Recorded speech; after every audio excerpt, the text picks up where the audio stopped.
جابر بن حیان کہاں پیدا ہوا تھا؟ درست آپشن ہے بی، طوس میں۔ جابر بن حیان کا تعلق قبیلے ازد سے تھا۔ 722 میں خراسان کے شہر طوس میں پیدا ہوا۔ اس کا باپ حیان کوفے سے یہاں آ گیا تھا۔ جابر بن حیان کے خاندان والے بھی کوفہ رہتے تھے۔ بچپن میں والد فوت ہو گئے۔ والدہ جابر کو لے کر اپنے آبائی علاقے عرب چلی گئیں اور وہاں اپنے قبیلے کے لوگوں میں رہنے لگی۔ جابر بن حیان نے ابتدائی تعلیم مدینہ ہی میں پائی۔ جب وہ جوان ہوا تو اپنے قبیلے کو چھوڑ کر شہر مدینہ منورہ آ گیا۔ مدینہ منورہ سے جابر کوفے آیا جہاں اس کے بزرگ رہتے تھے۔ یہاں اس نے اپنی تجربہ گاہ قائم کی اور کیمیا پر وہ تحقیقات کیں جن کی بنا پر جابر بن حیان کو پہلا کیمیا دان کہا جاتا ہے۔ اس کے بعد دوسرا MCQ ہے، بابائے کیمیا کس سائنسدان کو کہا جاتا ہے؟ درست آپشن ہے اے، جابر بن حیان۔ 25 دسمبر 815 کو وفات پائی۔ یہ ایک جغرافیہ دان، ماہر طبیعیات، ماہر فلکیات اور منجم تھا، یعنی کہ فزکس کا بھی اور اسٹرانومی کا بھی، اور اس کے ساتھ ساتھ کیمسٹری کا بھی ایک بہت بڑا ماہر نام ہے جابر بن حیان کا۔ تیسرا MCQ دیکھیے، جابر بن حیان کس مشہور امام کا شاگرد تھا؟ یہ PPSC میں بھی MCQs پوچھا گیا ہے۔ درست آپشن ہے سی، امام جعفر صادق۔ جابر بن حیان کا روزگار دوا سازی اور دوا فروشی تھا، یعنی کہ جابر بن حیان ایک حکیم بھی تھے۔ جابر بن حیان نے حضرت امام جعفر صادق رحمہم اللہ کے دست مبارک پر بیعت کی۔ یہ ان دونوں کی بات ہے جب یہ مدینہ میں کوفہ گیا تھا۔ امام جعفر صادق نہایت عالم اور باکمال امام تھے۔ یہ انہی کی صحبت کا اثر تھا کہ جابر بن حیان اگرچہ بعد میں کیمیا کا باوا آدم بنا، لیکن اس کی شخصیت پر مذہب کا رنگ ہمیشہ غالب رہا ہے۔ کرۂ انبیق کس سائنسدان کی ایجاد ہے؟ درست آپشن ہے بی، جابر بن حیان۔ کرۂ انبیق آپ کہہ لیں کہ عرق کشید کرنے کا، عرق نکالنے کا ایک طرح کا آلہ ہوتا ہے۔ اس کے دو حصے ہوتے ہیں۔ ایک حصہ میں کیمیائی مادوں کو پکایا جاتا ہے، یعنی کہ اس کو ہیٹ اپ کیا جاتا ہے، گرم کیا جاتا ہے ایک آلے کے اندر رکھ کر، اور اس سے اٹھنے والے بخارات کو، جو اس سے آپ کہہ لیں کہ ہوا نکلتی ہے یا بخارات نکلتے ہیں، اس کو نالی کے ذریعے آلے کے دوسرے حصے میں پہنچا کر ٹھنڈا کر لیا جاتا ہے۔ یوں وہ بخارات دوبارہ مائع حالت اختیار کر لیتے ہیں۔ کرہ اور انبیق دونوں بڑی اچھی چکنی مٹی کے بنائے جاتے ہیں اور انہیں خاص طریقوں سے پکایا جاتا تھا۔ کشیدگی کا یہ عمل کرنے کے لیے آج بھی اس قسم کے آلات استعمال ہوتے ہیں، لیکن اب وہ مٹی کے بجائے لوہے یا ٹین یا آپ کہہ لیں کہ شیشے کے بنے ملتے ہیں۔ اس کا موجودہ نام ریٹارٹ ہے۔ نیکسٹ MCQ دیکھیے جی کہ جابر بن حیان کس عباسی خلیفہ کے دور میں تھا؟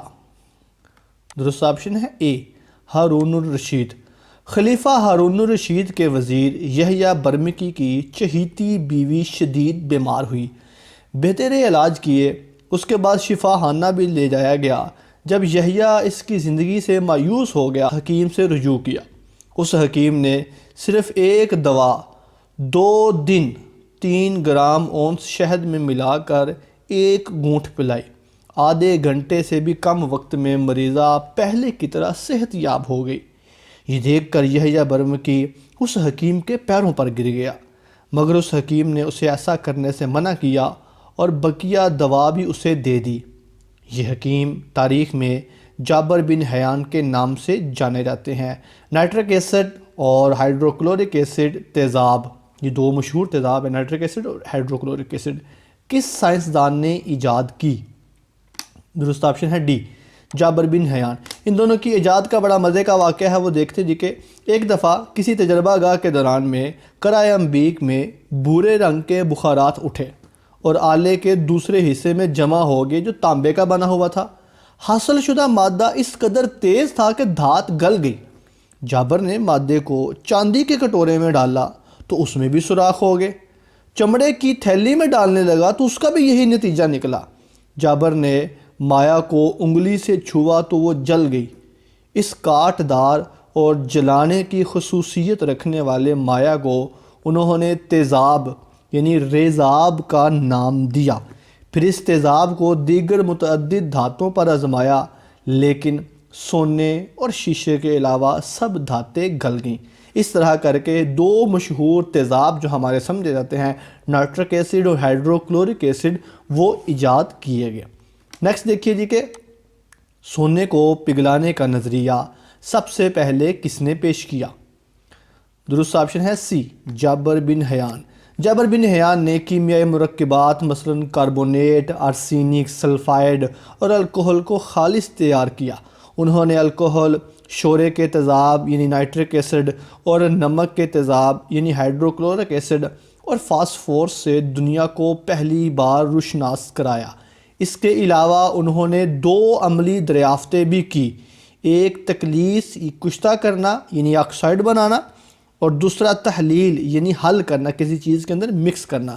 کہتے ہیں کہ انہوں نے ایک ایسا تیزاب بھی بنایا تھا جس سے سونے کو بھی پگھلانا ممکن تھا۔ کتاب الملک کے مصنف کون ہیں؟ درست آپشن ہے بی، جابر بن حیان۔ جابر بن حیان نے کیمیا کی کتب کے علاوہ اقلیدس کی کتاب ہندسے، بطلیموس کی کتاب محبتی کی شرحیں بھی لکھیں۔ منطق اور شاعری پر بھی رسالے لکھے ہیں۔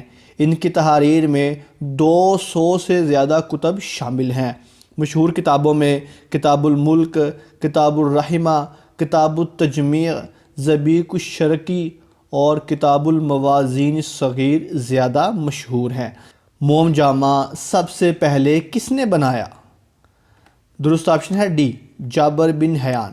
انہوں نے علم کیمیا کی کتابوں میں فولاد بنانے، چمڑے کو رنگنے یعنی کہ چمڑا جو ہوتا ہے، کھال وغیرہ جو اتاری جاتی ہے جانوروں کی، اس کے اوپر سے اون اتار کر اور اس کو اچھے طریقے سے رنگنے کا کام، خضاب بنانے، یہ بالوں پر جو کلر لگاتے ہیں، دھاتوں کو صاف کرنے، اور موم جامع یعنی کہ پلاسٹک شیٹ بنانے، شیشے کے ٹکڑے کو رنگین بنانا، لوہے پر وارنش یعنی کہ پالش کرنے کے علاوہ بہت سی اشیاء بنانے کے طریقے رائج کیے۔ اس مختصر تعارف کے بعد ہمارے آج کے لیکچر کا اختتام ہوتا ہے۔ آپ کی سماعتوں کا بہت بہت شکریہ۔ اللہ حافظ و ناصر۔